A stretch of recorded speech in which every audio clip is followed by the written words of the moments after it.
Hello and welcome to UK Versus. So today I'm going to be addressing a theory that came to me almost out of nowhere, I'd say. When we're looking at the reveal of No Mercy Percy, which was part of the UniVersus newsletter. So if you do want to keep up to date with all the reveals, check out the UVS website. They've got a great part for the content creator reveals, and you can check out the card gallery for all the cards and sign up for the newsletter and be kept up to date with all the latest reveals and news. A strange thing came up on No Mercy Percy that it said that your opponent sacrifices a face down foundation instead of saying Ruin 1. Ruin 1 is a ability that was added during Attack on Titan, Battle for Humanity, and was shown throughout Origins of Power as well, which essentially just stands for your opponent sacrifices a face down foundation. This led to a bit of discussion on Discord and other social platforms of people basically saying, why is it Ruin 1? Is Ruin 1 tied to AOT only? Or is it something to do with the fact that Ruin may be going and how we will expect it to get more of these French vanilla abilities to streamline wording, and then for Critical Role it kind of doesn't exist for Ruin when it could have done. So then it hit me as a kind of like conspiracy theory kind of click that maybe let me get my hat. Yeah, got my hat.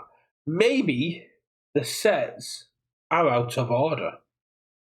And not like, oh, you're out of order. No, I mean like the set release is different than it was supposed to be. So let's take a look at last year. Last year we got the Critical Role challenges at the series, and it dropped in March for the 9-year anniversary after Yu Hakusho. But then we don't get the Critical Role set until March of this year, which is a large gap. And then we take a look at some of the abilities and some of the things we got throughout the year in Attunement. And Attunement to me never sat quite right as an AOT thing. There's no real in-universe reason to call it Attunement. The removal of resources, the fact that we had these reduction in symbols, could be explained. That could be explained away. That could make like modicum sense. Why put Attunement in there? And why call it Attunement? It's a very weird thing to put, as well as backups. And the fact that we have some saying Titan backups, some saying non-Titan backups, which means that we're always planning to have more backups. So what if the distribution of the sets is wrong? What if Critical Role was supposed to come out in quarter 1 or quarter 2 of 2024 and introduce Attunement through there? We have Tim Free, we have Matt Lockwood, we have a lot of big critters on the design and part of UVS as a team who know how to express those IP and know how to work with them quite well. And the fact is, Attunement makes sense for Critical Role. It makes sense to be introduced with Critical Role. It makes sense that Critical Role is its home, because having these single symbol attacks and assets and foundations, having these things that your character can use as long as they share a symbol, makes sense in the world of Critical Role, because you have artifacts and weapons and clothing and enchanted items that require attunement. So having that attunement aspect of Critical Role being brought into the game makes sense through Critical Role, as well as NPC backups. The fact that they're called backups, the name backup to me always felt a bit weird in Attack on Titan, because I've not seen like the later stuff, but early on, apart from like the humans, the Titans seem more sporadic. They seem organized, but they don't seem like they back each other up. It feels more like if you get caught, it's a burn notice kind of. You're gone. You're dead to us if you get caught, and you don't say anything to anyone about what we're trying to do. So the backup aspect, especially as the backups were Titan based, was a little bit weird to me. But if you look at Critical Role, backups make sense. if we get a Tarion Darrington Duty backup, if we get a Sean Gilmore backup, Trinket as a backup, these all make sense. And it'd be great to be able to differentiate between different characters. For example, we have Vex 1, who cares about Trinket as an asset and their mark of prey. And then we get Vex 2, who will have a Trinket backup or another Trinket asset, and can build the allies and just allow that further expansion from the challengers.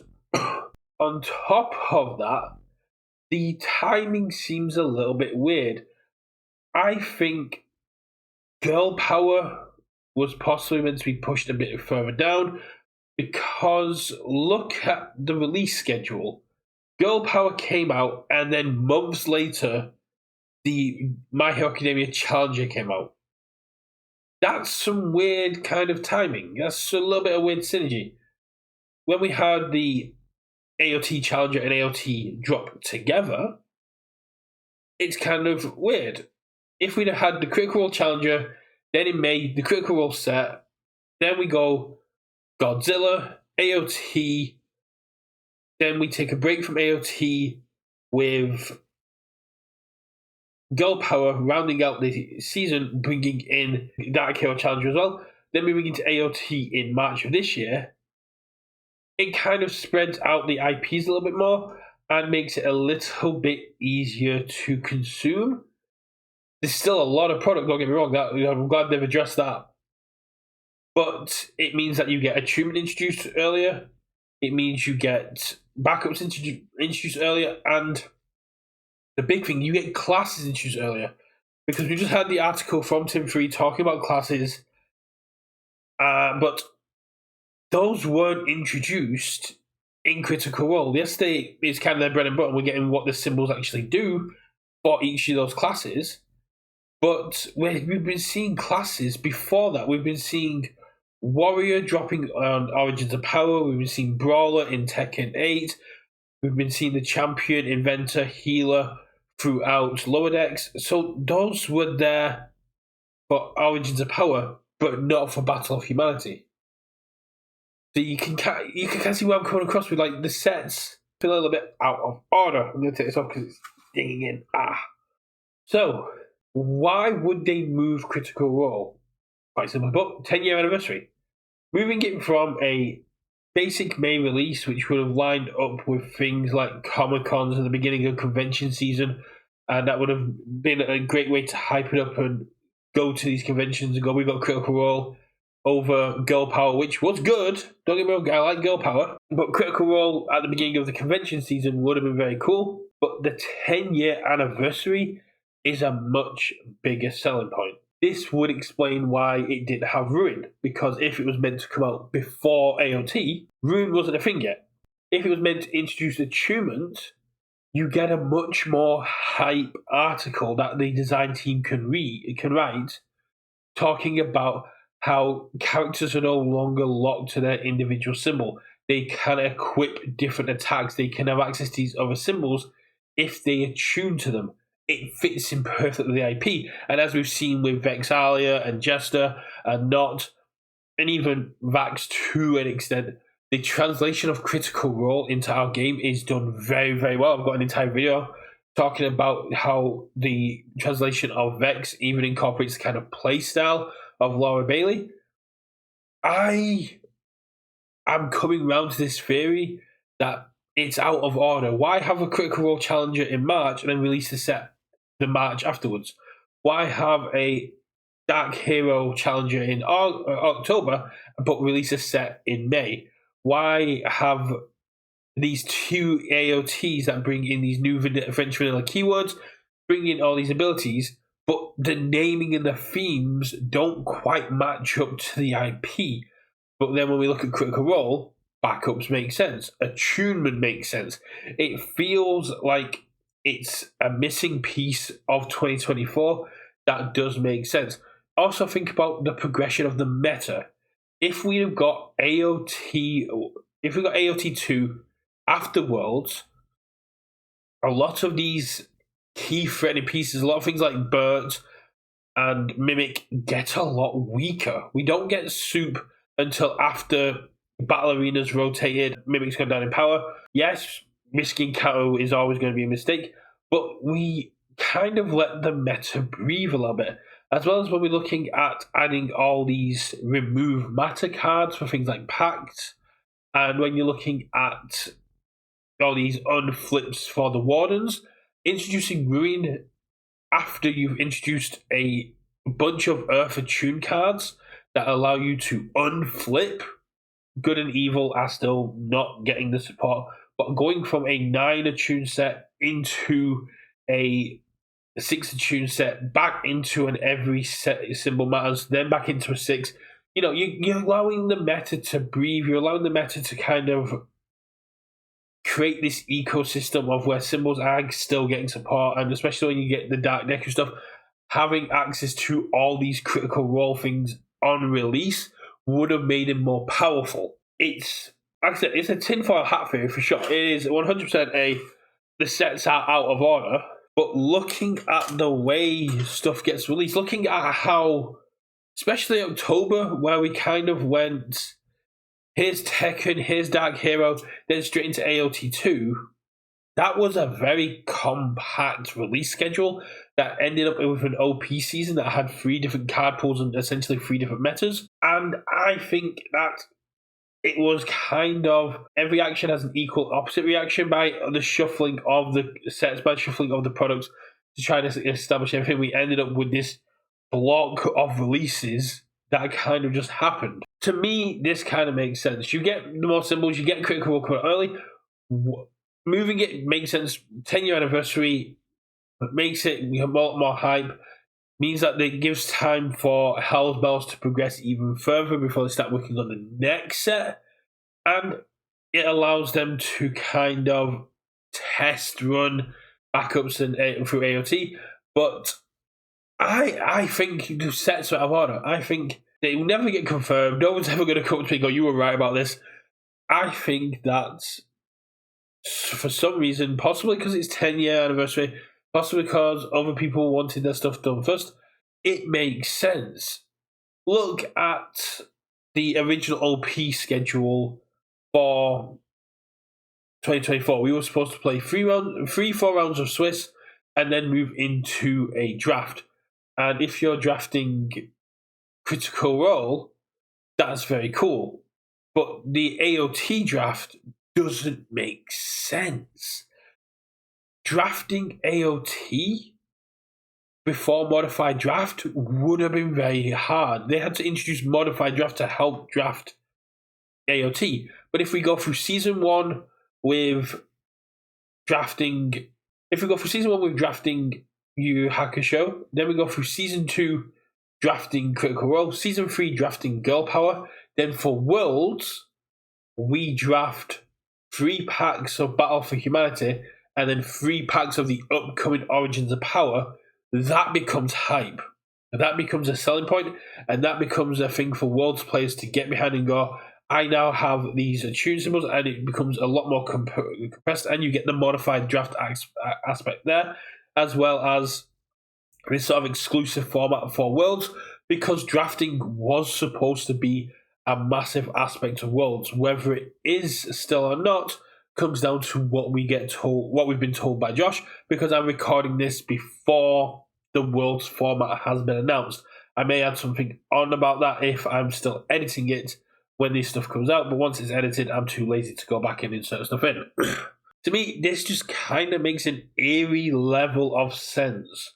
Having that release schedule with going Trigun Cowboy, Yu Hakusho, Critical Role, Heroes of Exandria, AOT, then we go Godzilla into Girl Power, into Dark Hero Arc, then into AOT 1, AOT 1 after Nats, AOT 1 before Nats, we get AOT 1 on Nats, Risky Cow gets banned, as is tradition. And then when we get to Worlds, we find out it's Swiss Day 1, Day 2, we show up, we're given 3 packs of Battle for Humanity, 3 packs of Origins of Power, and we go, you're now going to draft this. This is the brand new set, this is the other set. They work well together, show us what you can do with your drafting skills. Modified draft, you can break it out from there. Risking Counter's back in play, but it's not as broken as we saw in Season 3 because we don't have combined firepowers and the characters that can really outright break it. But you'd end up with 3 Battle for Humanity, 3 Origins of Power characters, and access to a very powerful sealed pool that can work quite well together. And it just kind of rings this kind of sense that there is an alternate timeline where that kind of went down, but draft kind of died out. The release schedule was announced that Yu Hakusho was coming first, which may have had a factor because I think if we'd have got Critical Role February, March of last year and then Yu Hakusho, maybe it would have been a little bit different. It wouldn't have been a 10-year anniversary, of course, but it could have been Critical 9, which would have been great for Mighty 9. And then this year we get another set, but Hell's Bells was nowhere near wrapping up, so it kind of makes it hard to get the next set from there. Other aspects that are kind of pushing me to think that this is true is the playmats and the prizing for regionals. Season 2 OP prizing for regionals was Critical Role playmats when we were playing with the Girl Power stuff. That was a little bit odd, personally. I thought that was a little bit weird. Like, we got this beautiful Critical Role mat, but we've only had the challenges. Now, if Critical Role Heroes of Exandria had dropped in May, and we were playing with Heroes of Exandria in Season 2, if I had turned up to Nottingham and I was able to play Caleb, and I was playing for Critical Role mats, that's absolutely amazing. I don't know, am I reading too much into it? Am I seeing threads that don't exist? I'm very excited for Heroes of Exandria, don't get me wrong. I think the boss battles are cool. I think the attunement and the fact we're getting backup and asset and action matters being very powerful, and I'm very excited to see how this set is going to factor into the balancing of the meta. But it just kind of clicked in my head after people were talking, and why doesn't this card have ruin? To just go in my head going, what if it was designed before AOT? What if it's just a Yu Yu Hakusho situation where this set has kind of been on the back burner waiting for its chance to come out for a while? Because I think Yu Yu has been being designed for like 4-5 years at this point, and it came out 2024. Critical Role could be the same situation. It could have been designed long before AOT, but had to essentially just keep getting pushed to the back burner because it kind of went, oh, if we move this to March of 2025, we get the 10-year anniversary, we can put a lot of hype behind this. We can put a lot of design, pizzazz, and power into this, and it makes sense because this isn't the first time Critical Role has been moved. Usually we get the sets at the end of February, but we're getting it at the beginning of March. Why? Because it's closer to the 10-year anniversary of Critical Role. You're not going to convince me that it wasn't moved from the end of February to the beginning of March because of that. Personally, I think this is definitely one of my more tinfoil hat situations. But I am starting to convince myself, and will try and convince others, the sets are moved. The only reason No Mercy Percy does not say ruin is because the sets were moved. It makes perfect sense, looking at the pricing, looking at the structure, looking at how OP was supposed to flow for 2024. But when you disrupt the flow through anything, moving products, moving OP, other things suffer as a ripple effect. And this just could be one of those ripples. I don't expect anyone to ever actually comment on this. I don't expect like Paul or Hitch or anyone to come into the comments and be like, oh, yeah, right, or no, you're absolutely wrong for these reasons. This is my just tinfoil hat theory, and if you're watching this, let me know. Do you think I'm right? Do you have your own theories as to why No Mercy Percy doesn't say ruin, or other things I've missed that could point towards the sets being shuffled around? Let me know in the comments below. And if you want to be kept up to date with quite often the fastest UVS news, as well as the most interesting theories on UniVersus, hit that subscribe button, ring that bell for notification, and let me know that you're here. I'll catch you all on the next one. And is it game night yet? Bye.